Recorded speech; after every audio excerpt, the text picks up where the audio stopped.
ہماری اعلیٰ مخلوق اور اشرف بندے ہو تم، ہم نہیں چاہتے کہ یہ عبدیت کا سر، یہ عبودیت اور بلندی اور بندگی کا سر کسی اور کے سامنے جھکنے پائے۔ اور دوسرا مسئلہ اللہ نے حل کیا، وَبِالْوَالِدَيْنِ إِحْسَانًا، اور اپنے والدین کے ساتھ نیکی، احسان، حسن سلوک، اچھا برتاؤ کرتے رہنا۔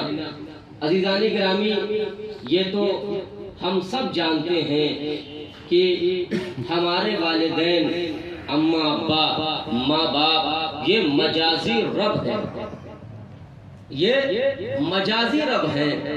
اور اللہ جب کسی کو اپنا نمائندہ بناتا ہے تو اسے عزتوں سے بھی نوازتا ہے۔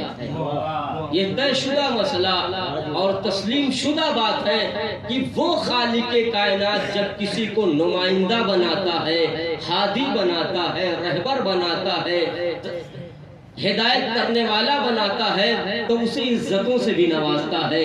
یہ ماں باپ صرف خالق نہیں ہے، مجازی پروردگار نہیں ہے، پالنے والے نہیں ہیں، دنیا میں لانے کا ذریعہ نہیں ہے، بلکہ سب سے پہلی درسگاہ اور یونیورسٹی جسے کہا جاتا ہے وہ ماں باپ اور والدین کی آغوش ہوا کرتی ہے۔ سب سے پہلے ہادی، سب سے پہلے رہبر، سب سے پہلے رہنما اور مربی کائنات جنہیں کہا جاتا ہے وہ آغوش والدین اور ماں باپ کی اعلیٰ تربیت ہے۔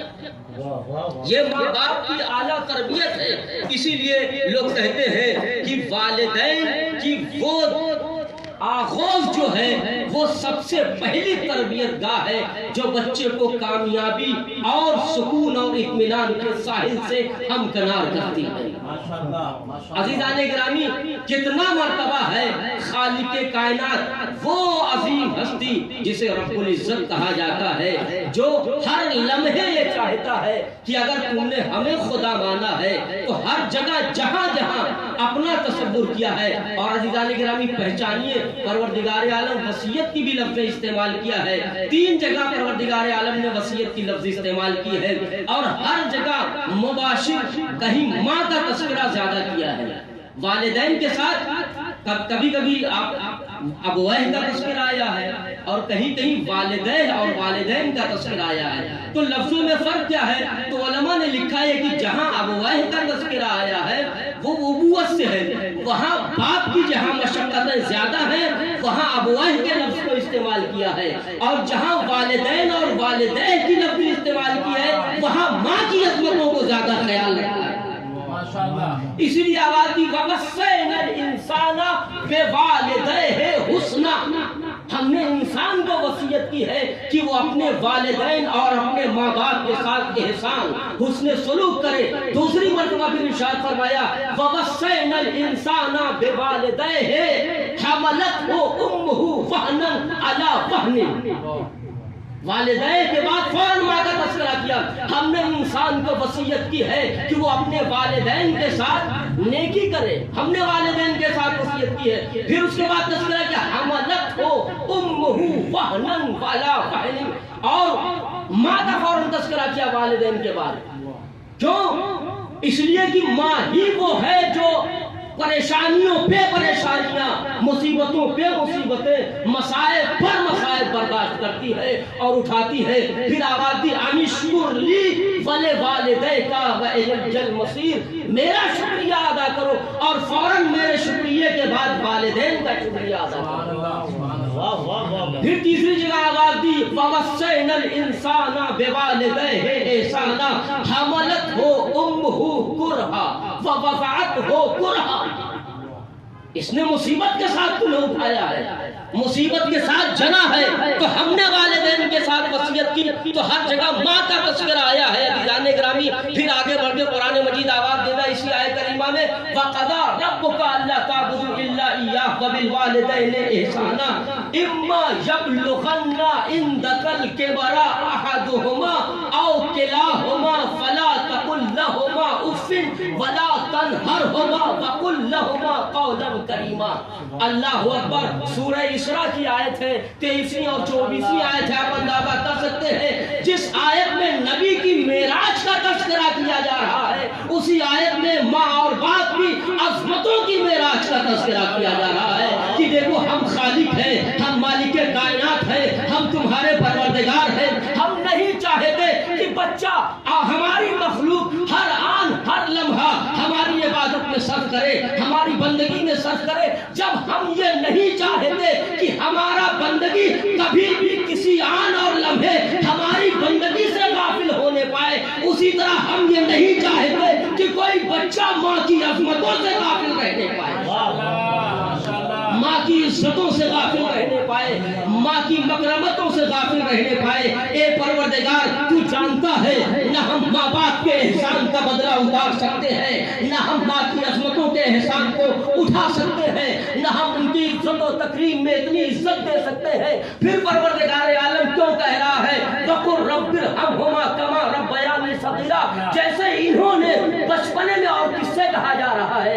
خالق کائنات اپنے حبیب سے کہہ رہا ہے جو محبوب خدا ہے، جو عقل اول ہے، جو نور کل ہے، جسے طٰہٰ کے لقب سے نوازا ہے، جسے یاسین کے لقب سے نوازا کیا گیا، جسے مزمل کہا گیا، جسے مدثر کہا گیا، جس کی عظمتوں اور نازبرداریوں میں اللہ نے کوئی کسر نہیں اٹھا رکھی تھی، اس حبیب سے کہا جا رہا ہے وَقُلْ رَبِّ ارْحَمْهُمَا كَمَا رَبَّيَانِي صَغِيرًا۔ اے پروردگار جیسے انہوں نے بچپنے میں مجھ پر رحم کیا ہے ویسے ہی تو اس پہ رحم فرما، ان کی مہربانیوں پہ رحم فرما۔ کیا مطلب ہے عزیزان گرامی؟ پروردگار اپنے نبی سے کہہ رہا ہے کیوں تم ہم سے دعا کرو، دعا کے لیے پروردگار کہہ رہا ہے ہم سے دعا کرو۔ قُلْ رَبِّ ارْحَمْهُمَا، میرے پیغمبر تم کہو اے پروردگار جیسے انہوں نے بچپنے کے عالم میں ہماری پرورش کی ہے، ہم پر رحم کیا ہے، ہم پر کرم کیا ہے، ہم پر لطف و عنایات کی بارش کی ہے، پروردگار ان پر بھی ویسے ہی لطف و عنایت پروردگار کیا ہم ان کے احسان کا بدلہ اٹھا سکتے ہیں، اتار سکتے ہیں؟ تو عجب نہیں آواز قدرت آئے جب ہم اپنے حبیب سے کہہ رہے ہیں ہمارا حبیب والدین کے احسان کے بوجھ کو نہیں اتار سکتا ہے تو تم خاطی انسان کیسے اتار سکتے ہو؟ تو پروردگار ہم ادا کیسے کریں؟ تو آواز دی اسی لیے تو ہم تم سے کہہ رہے ہیں قُلْ رَبِّ ارْحَمْهُمَا كَمَا رَبَّيَانِي صَغِيرًا۔ پروردگار انہیں احسان کا بدلہ ویسے ہی دینا جیسے انہوں نے مجھ پر احسان کیا ہے۔ ہم جانتے ہیں تم احسان کے بدلے کو اتار ہی نہیں سکتے، اس لیے ہم کہہ رہے ہیں کہ ہم سے دعا کرتے رہو، ہم احسان کا بدلہ دینے والے ہیں، ہم جزا دینے والے ہیں، ہم لطف کرنے والے ہیں۔ جب تم ہم سے دعا کرو گے رب ارحمہما کما ربیانی صغیرا تو ہم تمہاری طرف سے ایک احسانات کا بدلہ تمہارے والدین کو ہم دیں گے۔ ایک صلوات پڑھ دیئے بر محمد والے محمد۔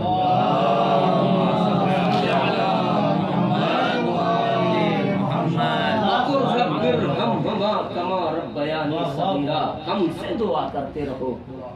اور دوسری اسی آیت میں پھر آواز دی وَخْفِضْ لَهُمَا جَنَاحَ الذُّلِّ مِنَ الرَّحْمَةِ، وَخْفِضْ اپنے بازوؤں کو جھکا لو، لہما ان دونوں کے لیے، وَخْفِضْ لَهُمَا جَنَاحَ الذُّلِّ انکساری، فرما برداری، تابع داری، جھک کر ان کے سامنے چلو۔ وقف لہما، کیا ماں باپ کو یہ پسند ہے کہ بچہ میرے سامنے جھکتے چلے؟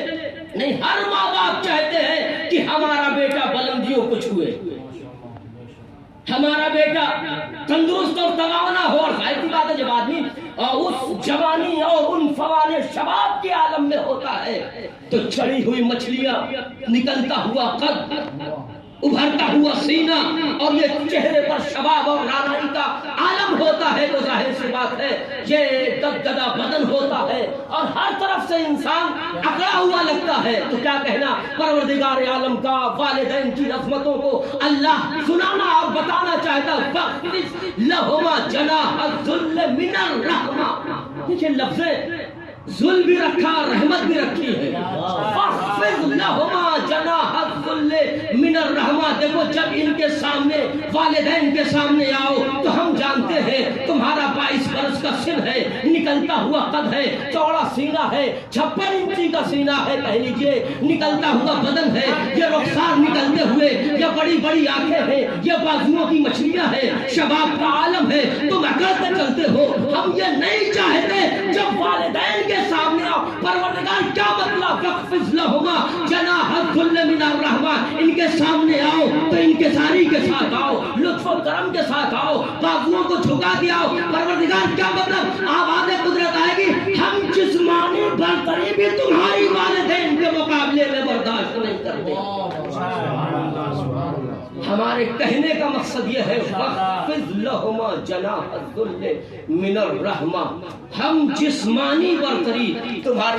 یہاں پر میں اکثر پڑھا کرتا ہوں رسول اللہ کے لفظ ہے، وہ کہتے ہیں کہ پروردگار جانتا ہے کہ جب ماں باپ 50-60 سال کے سن میں پہنچ جاتے ہیں تو وہی ہماری قدرت کاملہ ہے کہ ہم وقت کے ساتھ ساتھ جسم انسانی کو سمیٹ دیا کرتے ہیں۔ اب وہ لفظ رکھتے ہیں کہ ہم جانتے ہیں کہ تم جوانی کے عالم میں رہو گے، اکڑ کے چلو گے، سینہ پھلا کے چلو گے، بدن تان کے چلو گے، گردن اٹھا کے چلو گے، اکڑ کے چلو گے۔ اس لیے ہم آواز دے رہے وَخْفِضْ لَهُمَا جَنَاحَ الذُّلِّ مِنَ الرَّحْمَةِ۔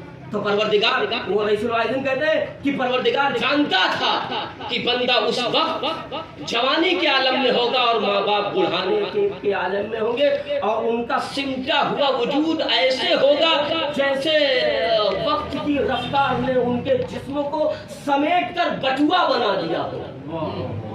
دیکھا ہوگا آپ نے بزرگ آدمی گٹکا اٹکا کھاتے ہیں، ان کے پاس بٹوا رہتا ہے۔ رئیس الوالدین کہتے ہیں ہم جانتے ہیں، ہم بتاتے ہیں انسان سے واقف ہیں، ہم اپنے انسان کو خلق کرنے والے ہیں، ہم انسان کو بنانے والے، ہم جانتے ہیں وہ شباب کے عالم میں ہے، وہ بھرپور جوانی عین شباب ہے، نکلتا ہوا قد ہے، اور جب ماں باپ آئیں گے بڑھاپا ہوگا تو یہ اکڑ کے چلے گا۔ آواز قدرت آئی، جس وجود کو ہماری قدرت کاملہ نے سمیٹ کر بٹوا بنا دیا ہے، ہم نہیں چاہتے کہ تم ان کے سامنے جسمانی برتری کے ساتھ آؤ، اس لیے ہم نے آواز دی وَخْفِضْ لَهُمَا جَنَاحَ الذُّلِّ مِنَ الرَّحْمَةِ، اپنے جسم کو، اپنے بازوؤں کو سمیٹ لے۔ اور پھر رئیس الوالدین یا جملہ اور پڑھا کرتے تھے کہ انسان کا سب سے بلند جسم، اللہ نے کیا کہا؟ وَقَضَىٰ رَبُّكَ أَلَّا تَعْبُدُوا إِلَّا إِيَّاهُ وَبِالْوَالِدَيْنِ، یہ تمہارے رب کا فیصلہ ہے کہ ہمارے علاوہ کسی اور کے سامنے نہ جھکنا۔ سب سے بلند چیز سر،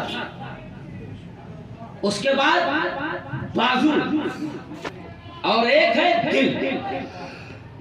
اب وہ اپنی لفظیں سے کہا کرتے تھے، پتہ نہیں میں پہنچا پاؤں گا کہ نہیں پہنچاؤں گا، سب سے بلند ہے جسم۔ اللہ نے اس کے لیے کہا وَقَضَىٰ رَبُّكَ أَلَّا تَعْبُدُوا إِلَّا إِيَّاهُ، دیکھو سب سے بلند چیز سر ہے، اور اللہ نے کہا اسے جھکانا اگر کسی کے سامنے تو وہ صرف اور صرف ہمارے سامنے جھکانا۔ اور بازو، تو بازو ہم نے کہا وَخْفِضْ لَهُمَا جَنَاحَ الذُّلِّ مِنَ الرَّحْمَةِ، اگر بازوؤں کو کسی کے سامنے جھکانا ہے تو والدین کے سامنے جھکانا۔ میں کہوں گا پروردگار رہ گیا دل، تو کہا ہم نے دل کو اہل بیت کی محبت کے لیے مخلوق کر رکھا ہے۔ صلوات پڑھیں پر محمد وآل محمد۔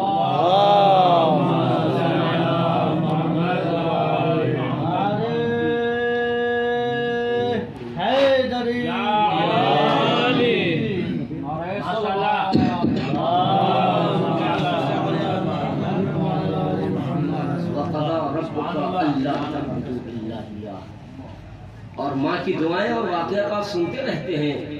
جناب موسیٰ علیہ السلام کا کلیم خدا ہے،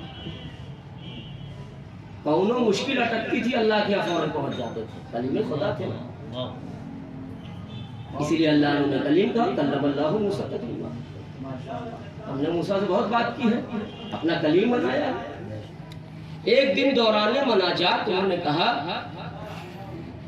کہ پروردگار جنت میں جو ہمارا رفیق ہوگا، دوست ساتھی جو رہے گا جنت میں ہمارے ساتھ، اس کا ذرا دیدار کرا دے، کون ہے اس دنیا میں؟ اچھا فلاں جگہ فلاں محلے میں فلاں آدمی اس کو